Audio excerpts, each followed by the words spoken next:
Bwana Yesu apewe sifa tena siku nyingine ya leo, ikiwa ni Februari ya 6 ya mwaka huu 2026.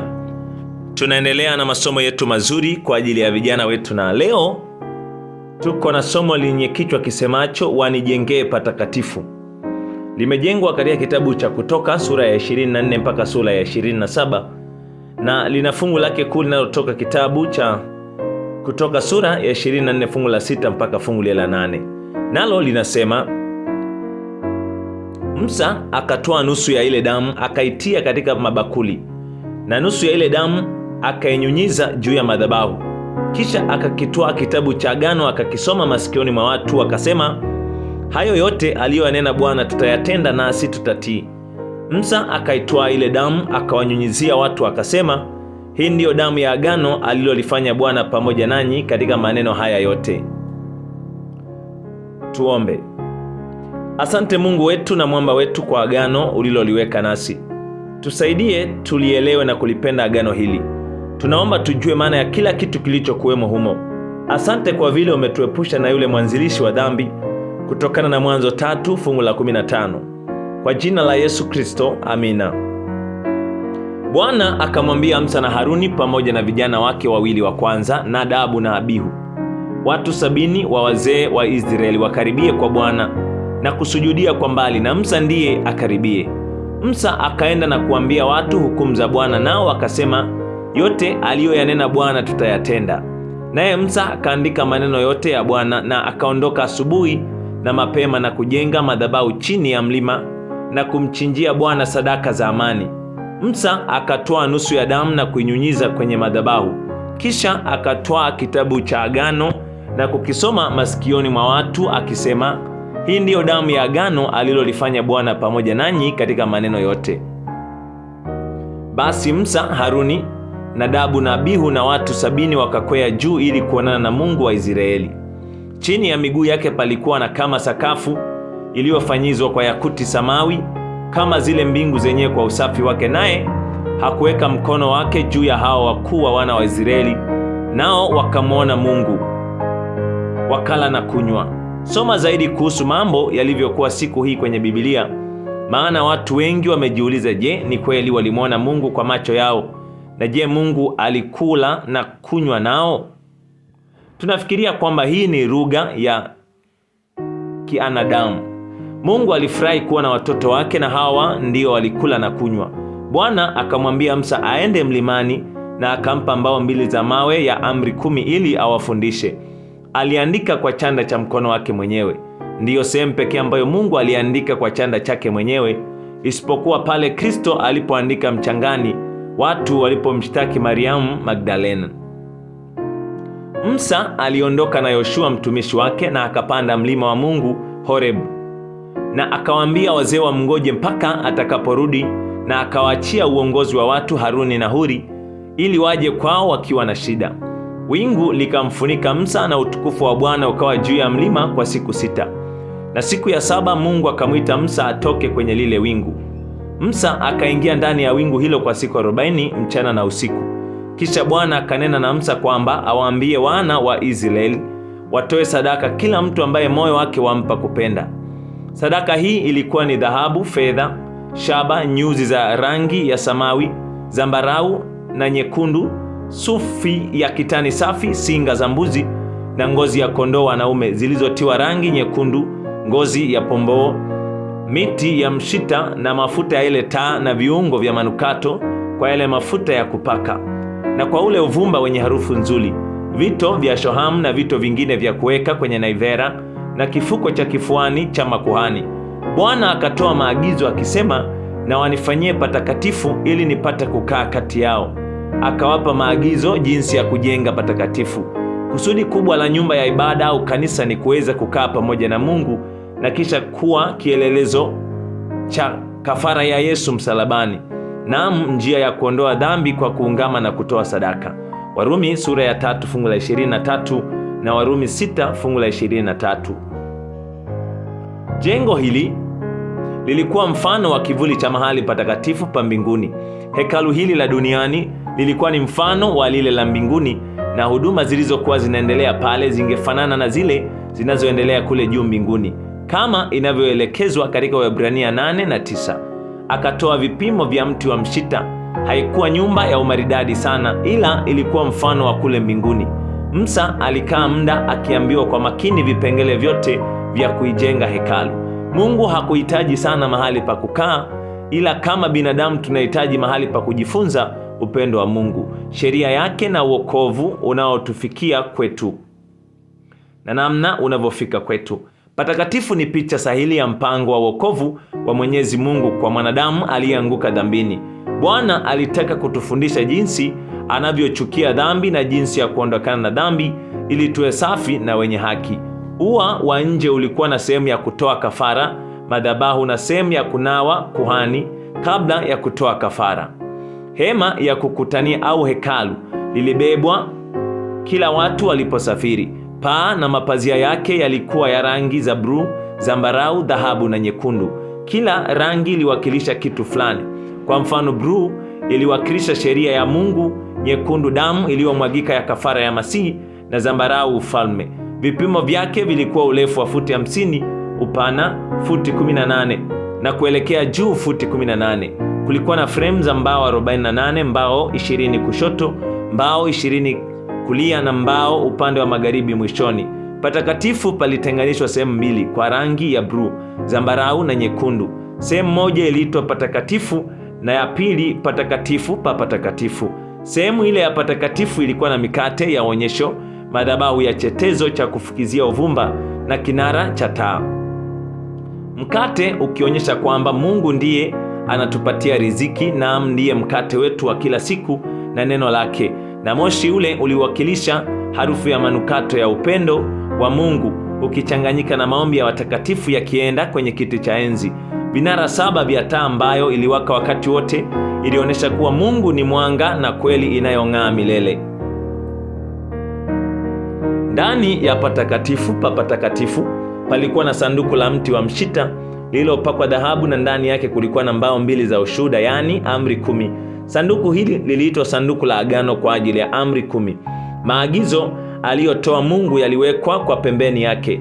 Kiti cha rehema kiliwekwa juu ya sanduku la agano, na makerubi wawili wakitazama kwa kichwa sheria ya Mungu. Makerubi waliinua mabawa yao juu na kukifunika kiti cha rehema kwa mabawa yao na nyuso zao zikielekeana. Hawa makerubi waliwakilisha wajumbe wa Mungu. Hapa Mungu angaliwatokea makuhani kwa utukufu na kuzungumza nao. Mungu aliweka kiti cha rehema kati yake na sheria, akitaka watu waone kwamba yeye yupo tayari kuwasamehe kama wakiomba msamaha na kuwa na toba ya kweli. Fimbo ya Haruni na mana pia vilikuwa kwenye sehemu hii ya patakatifu pa patakatifu ndani ya sanduku la agano. Mbele ya patakatifu kulikuwa na birika la shaba lenye maji la makuhani kujisafisha kabla ya kuhudumu, na madhabahu ya sadaka ya kuteketezwa. Hema hii ilitolewa kama mfano wa hema ya mbinguni. Mbinguni tunaambiwa kwa uwazi kuwa kuna hema. Kitabu cha Waebrania 8 na 9 kinaelezea vizuri hema hii ya mbinguni, na Kristo ndiye kuhani na mtetezi wetu kwenye ile hema. Tunaambiwa tuwe na ujasiri kumwendea yeye, tukiungama dhambi zetu, maana anaweza kutuokoa katika uovu wetu, maana anahudumu katika hema hiyo. Yeye alikufa karuali kwa ajili yetu ili kulipa deni letu la uovu. Kisha Mungu akamwambia Musa huduma zitakazofanyika hekaluni na jinsi wanyama watakavyotolewa kafara. Si kwa sababu Mungu anafurahia kafara zikitolewa kwake, bali ili binadamu tuone jinsi dhambi ilivyokuwa ya kuchukiza kwake na kuwa mshahara wake ni mauti. Hivyo mwenye dhambi alipaswa kumchinja mwanakondoo asiye na hatia ili kuonyesha kwamba alipaswa kufa yeye, lakini mwanakondoo anakufa sasa badala yake. Mwanakondoo huyu alimwakilisha Kristo ambaye siku moja angekufa Kalvari kama mwanakondoo wa Mungu aichukuaye dhambi ya ulimwengu. Hivyo Musa akakaa siku 40 kule mlimani. Mungu akamwambia kile alichotaka akifanye, hata akampa majina ya wale ambao angekuwa makuhani na kuelekeza jinsi nguo watakazovaa na nakshi zake zitakavyokuwa. Bwana akarudia tena amri hizo mara ya pili. Kisha baada ya siku 40 za kuzungumza na Bwana Mungu, Bwana akamkabidhi Musa mbao 2 za mawe zilizoandikwa amri 10. Siku hizi hatuna makuhani kwa vile Masihi ndiye kuhani wetu.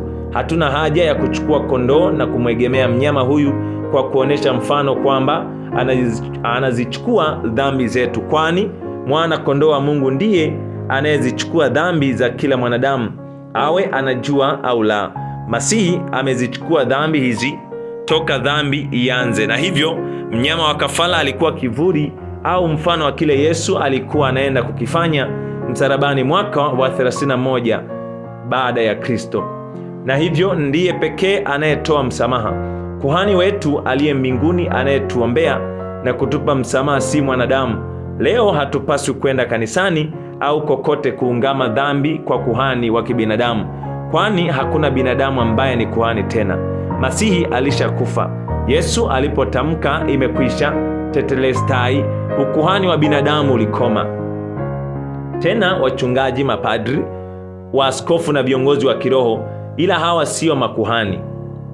Tuna wachungaji, mapadri, maaskofu au viongozi wa kiroho, ila hawa sio makuhani. Wao pia wanapaswa kwenda kwa Mwokozi kuungama dhambi zao kwa muda au faraga yao. Mtu anapotukosea tunamwomba msamaha wa lile kosa, na hiyo ni tofauti na kumwomba Mungu msamaha wa dhambi. Kusamehe dhambi ni kitenzi ambacho kinatumiwa kwa Mungu tu. Hakuna mwenye mwili awezaye kusamehe dhambi. Mtu anayejisalimisha na kumkumbatia Masihi, dhambi yake inakaa juu yake yeye na si mbuzi wa Azazeli, kama tulivyoona kwenye mfano wa Walawi 16. Kuamini kwamba mwanadamu ndiye anatupa msamaha wa dhambi ni kufanya tendo ambalo ni hewa au lisilo na maana yoyote. Dhambi inakabidhiwa kwa Yesu tu, naye anakukabidhi wewe kwa Baba na kwa sheria, na peke yake Yesu ndiye anayekabidhi hiyo dhambi kwa Shetani, yani Azazel. Uovu, uasi, makosa yanakabidhiwa kwa muasisi wa dhambi, mwanzilishi wa dhambi. Kisha mtu anakuwa mwenye haki, na sasa ataokolewa na dhambi zote kwa ungamo na kutubu, na zile dhambi zinarudishwa kwa mwanzilishi wa dhambi, Shetani, yani Azazel. Israeli waliokolewa kwa damu ya kafara. Wakati wa Pasaka waliweka damu kwenye vizingiti vya mlango. Mwezi huo ndiyo kalenda ya Wayahudi huanza, kumaanisha kwamba mapya yameanza. Kuokolewa ni kwa neema katika mlima wa Kalvari, ambapo Yesu alikumbatia sheria na mwenye dhambi papo hapo. Hivi ndivyo tunapatanishwa na Mungu. Bwana anasema, mkinipenda mtazishika amri zangu. Sio kuzishika amri zake ndiyo tutampenda. La, yeye asemaye anampenda Mungu wala hazishiki amri zake ni muongo, wala hana kweli ndani yake. Neema ni kama ambulance, ila tukishaingia mle, inapokuja inatuchukua wanadamu sote kwenye mlima wa Kalvari, sisi tusiojitambua na tungali dhambini. Mungu alileta ambulance ikatupeleka hospitali, na pale tunaingia chumbani kwa tiba, upasuaji, dawa na kadhalika. Neema ni ambulance inayotukuta tukiwa tumepata majanga ya dhambi, na pale kwenye chumba cha upasuaji, yani theater, ndipo kiti cha rehema cha daktari wetu Masihi kipo, na kinashughulikia uovu, makosa na uasi wetu sisi wanadamu wa sheria. Hapa tunatengenezwa, tunakarabatiwa, tunaumbwa upya, na kisha Yesu anarudisha dhambi kwa Shetani au Azazel. Leo tukabidhi makosa, dhambi, hatia na uasi kwa Shetani ili tufae kuishi katika sheria na mapenzi yake.